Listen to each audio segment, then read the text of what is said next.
I'm going to start by asking you guys a question.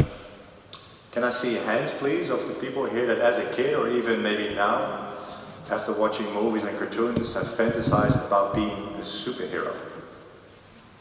Yes. More than half, really good. That's what I thought. And I think it's safe to say that the main goal of a superhero is to use superpowers to save lives, right? What if I told you that everyone here already is or could be a superhero? Because it's like this: the majority of our population still believes in an old perspective, that showing emotions and vulnerability is a weakness. But the opposite is true. It's courageous. It's a superpower that we all hold that has the ability to save lives, that of your own and the people around you. And that superpower is what I'm going to talk to you guys about. My name is Anton. Spent 10 years in the Dutch Army, went on 3 tours to Afghanistan, became the first person ever to walk barefoot to base camp Mount Everest, and more recently I went on a bit of a walk along the east coast in Australia, barefooted. But why would you do such a thing? For me, it was to raise awareness and funds for mental health, and men's mental health in particular. But why mental health? And for that, I'm going to take you back to the end of the year 2017, when my own mental health chapter started, because after those 10 years and 3 tours, I thought by myself, you know what, done enough, seen enough, time for a new adventure. And I was traveling a lot already, and while traveling I realized a few things. But how lucky and blessed we are to be born and raised in a safe country like the Netherlands. We're the lucky 2% on this planet that gets to live the way we do, with the opportunities that we get and the riches that we have. But after those 10 years, I decided it was time for me to go. And while traveling, I realized as well that I don't need 5 stars. We got everything here, 5 stars, AAA++, right? But there's a price tag to it. And the price tag is our mental health, because there's this social pressure that comes with living that way. And I realized while traveling, I don't need 5 stars. Even better so, with a little bit less, I feel better, because now I got more time and freedom to actually live. So I decided to sell everything I owned, my apartment, my cars, gave away everything else until only a backpack was left with a little bit of clothes. And I decided to go on a world trip. And the goal of this world trip was to fall in love with the country where I could see a better balance for myself, and not live to work, but work to live. And Australia was the first country on the list, and it became the last country on the list, because I fell in love with the place straight away, never left, stayed for 7 years, and I'm back again. But in those 7 years, a lot happened for me. The first 2 years was everything I was hoping was going to be. New adventure, new people, colors, smells, culture, adventure, distractions. Because after those 2 years, I found myself in a relationship, and my adventurous lifestyle went on a bit of a low. And when that went on a bit of a low, other things started to come up. Things I needed to work on for a long time already, but didn't know of. And as what happens more often in relationships, is that the other side knows very well how to point to all the sore spots that you need to work on. And so that happened for me. She did a good job, and she was right. And that was the end of the relationship. As in any life, regardless of what the background situation is, a breakup can be one of the hardest things to have to go through in life, right? And for me, it was the start of Murphy's Law. Everything landed on my plate at once, because yes, I sold my apartment in the Netherlands, but definitely not in the right time, which left me with a big debt, which gave me financial pressure, something that a lot of us here have to deal with or feel through. And that financial pressure gave me the feeling of, okay, so now I'm stuck in this life that I have here, because I have my debt to pay off. And I was having a job that I absolutely hated at that time. I was working in construction with concrete, definitely not the reason why I left the Netherlands for, but now I was stuck. And those 3 things combined got me to go in my mind so much that my body started to respond, because the body doesn't know the difference between what you tell your body and what's actually true. And I was forcing my body in a constant fight or flight, in a survival mode. And my body started to respond by getting into a hyperventilation all of a sudden. Didn't know what it was until it happened. And these hyperventilations started to become worse, and it became panic attacks. And these panic attacks became so severe, I started to feel like I was having a heart attack. A horrible feeling, I can tell you. And on top of that, all of a sudden I could just burst out in tears, and I didn't know where these tears came from, but as a man on a construction site in Australia, I definitely did not feel safe to show any of them. So I left. I couldn't work anymore. Not working in one of the most expensive cities in the world, Sydney, meant I couldn't afford a life anymore. And with 31 years of age, and not that age matters, but sometimes it can definitely feel like that, I ended up in a hostel, sharing my room with 5 icon youngsters who were absolutely loving life, because they just started on a trip of their life, and here I was in my bunk bed, sliding into depression. And on top of that, I realized I lost my own identity. Again, something that a lot of us have to feel through or experience. Because for 10 years I was a soldier. I had a very goal and purpose-driven life. That's how I knew myself. That's how other people knew me. And now I was no one. On the other side of the planet, with all these things going. I couldn't be at work. I couldn't be at the hostel because the walls were literally closing in on me. So the only thing for me that was left to do was just go outside and walk. On this beautiful stretch, it's called Manly Beach. If it works. No. Oh. It's a stretch of 2.5 km, here you go. Paradise, absolute paradise. This is where I lived.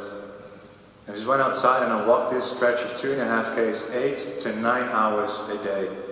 Just pacing it up and down. For weeks till months on end. Until I hit rock bottom. Because where I normally was the person that would tell other people, and mainly because of Afghanistan as well, I know life can be over within a second, so live it like there's no tomorrow. And I always pointed out all these things to other people, look at how beautiful life is, but now it started to work the other way, because I knew I had to feel something. I mean, look at it, it's gorgeous, but I just didn't feel anything anymore. And out of that frustration, I decided to climb one of these cliffs, to actually enjoy the view and the sunset. And as I reached the cliff, I climbed the fence and I stood on the edge. And again, I didn't feel anything. And instead, I looked down, and all of a sudden I could understand why some people can take that very last step. Because that pain, and an endless long dark tunnel ahead of you can just be gone in one step. But luckily that thought by itself scared me enough to stumble back, and I climbed back over the fence. And I don't know how I missed this the first time, but all the way along the fence, and it's a long fence, with these little signs saying, if you are in mental distress, call Lifeline, we're here 24/7. But even in that moment I could still tell myself, yeah, but I don't have a problem. And even if I have a problem, I'm a man, I'm ex-military, I'll solve this myself. It took about another week of again pacing up and down that beautiful beach, and all of a sudden I just stopped, overlooking the ocean, and I felt I'm at this intersection here. I can either go 2 ways. I can keep doing what I'm doing, but that's not going to change anything about my situation. Even worse, I will go deep down a rabbit hole. I will never come out of that. If I want to feel different, if I want to have a different outcome, I'll have to start making different choices. And there's only one person who can make those choices, and that's me. And luckily enough, I still saw one very good friend that I actually knew from Goes. And she was seeing a mental health and spiritual coach. And until just before that moment, if you would have come up to me with anything mental health or definitely spiritually related, I would have pointed to the nearest tree for you to go hug it. Don't let it go. But definitely not my cup of tea. You know, way out of my comfort zone. But I had nothing to hold on to anymore. I was rock bottom. So I said, you know what? I'll just come with, I'll see what happens. And I went to see this coach and I told her, I'm not coming back. I don't have any money, give me something to hold on to. And of course that's impossible to ask someone. But unknowingly she did, because she gave me two things. A book about mindfulness, an app about about meditation. Headspace. And those were the first two little things, little lights at the end of my very long dark tunnel, because I just started to do it. I had nothing else to do anyway, and all of a sudden I realized, hey, I think I just didn't think about my own problems for a few seconds or a few minutes. And those minutes became half a day, and a half a day became a full day. And sometimes it was just one step forward and two steps back, but at least I had two things again to hold myself to and pull myself forward with. And I figured, okay, so I don't have money right now to do any coaching, but if these two things make me feel better, what else is out there? So I started to read more books, download more apps, watch YouTube videos and listen to podcasts, but most importantly, I started to talk. Because I was pacing up and down at St. Beach every day. So every day bumping into the same people, they're always asking, how's it going, mate? Yeah, not too bad. Yeah, good, is our pretty average answer to pretty much anything. But then I thought to myself, well, why are you lying to these people? Every time they just ask you how you're doing, just be honest, say how you're doing. And every time I did, I realized, well, I'm not in it by myself, I'm not alone. Because every time I share, they share. And I found out everyone I'm talking to has got a background story. Everyone is going through something, I'm not alone. And they all have their own tools of dealing with it, so I figured if they can do it, I can do it. And it took about another 2 years of everyday, very hard work to come out of this. But as cliche as it may sound, after those 2 years, I felt better than ever before, because now I had all these tools, but also I learned more in those 2 years than I did in all the years prior. But what I also learned in those 2 years is how bad it is at this day when it comes to our emotional, physical, and mental health. 70% of our population deals with stress. More than 50% of all companies get people with burnouts. People are staying home with burnouts. We've got a record number of people calling Lifeline right now, and mostly teens. And in that year, when I figured it out, the number one cause of death for men in Australia was suicide. And it's still on the rise. That needs to stop. And if there's one thing I learned in the army, is lead by example. If you want your men to follow, you have to set the right example yourself first. So I thought by myself, now I've got all these tools. I've got my own story. I want to create a platform where I can share all this in the hopes that creates a safe bubble for someone else to feel, if he can do it, then I can do it. And to show that having emotion and vulnerability has got nothing to do with being man or woman, but everything to do with being human. We all go through it. But what are you doing here in 2021 to get people's attention, and more importantly, to keep people's attention? It's to walk. From Cairns to Sydney, 3,019 k's, a new Guinness World Record. And on that walk, I spoke to more than 1,000 people that felt safe to share their story because they knew I was sharing mine. I want to share what I believe is the most important story of all, and it's the story of Peter. Peter decided to come for a walk with me, barefooted. And after an hour of just chit-chatting about life, nothing big, we arrived at this bridge.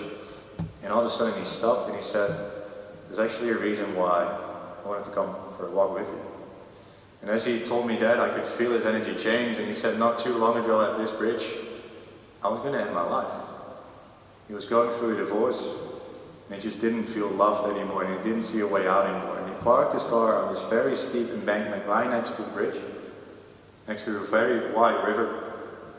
And all he had to do was release the handbrake, roll the car into the river, and just disappear into the abyss.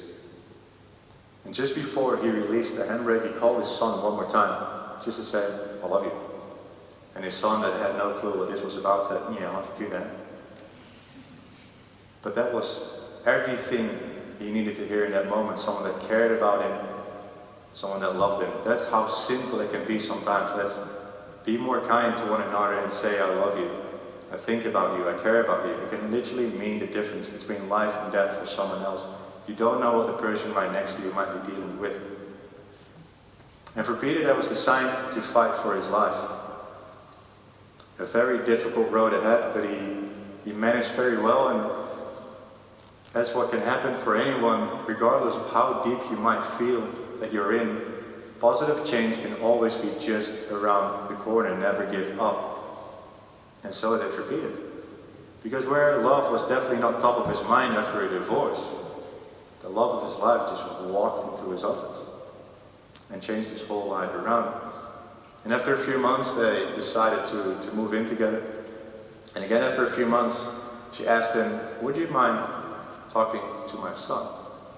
Because she had the feeling that something was going on with him, but she couldn't really reach him. And he, a little bit nervous, a little bit unsure, said, oh yeah, maybe, I don't know. But he went up to the room anyway and he sat down with him. And as they were talking, he didn't really feel that anything that he was saying was really reaching him. So he decided to do the most courageous thing he could have done in that moment. He shared his own story of where he was not too long ago, where it led to next to that bridge, but also where he is now, just more than happy and fully in love with his mom. But again, he didn't feel that anything that he was saying was actually reaching him.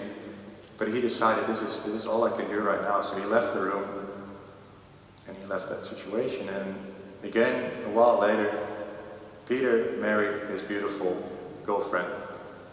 And on this beautiful day, his new stepson just walked up to him. He just gave him this immense hug, and he looked up to him. And he said, you remember that day you came to my room to come talk to me? He said, yeah. I want you to know that you saved my life that day. I was going to end it, but because you shared your story, you gave me hope. And that's the only reason why I'm here at your wedding. That is the power of sharing your story. That is the power of showing emotions and vulnerability, of talking and listening. It took me 163 days, 5.5 months, 5 million barefoot steps to finish that walk and to create change around this subject. Here is my invitation to you guys to keep taking these steps with me forward, to be the change, to be more kind to one another, to be more kind to ourselves, to end these very high numbers in stress, anxiety, depression, and suicide. Let's change perspective. It's not a weakness, it's courageous. You hold a superpower to save lives. Thank you.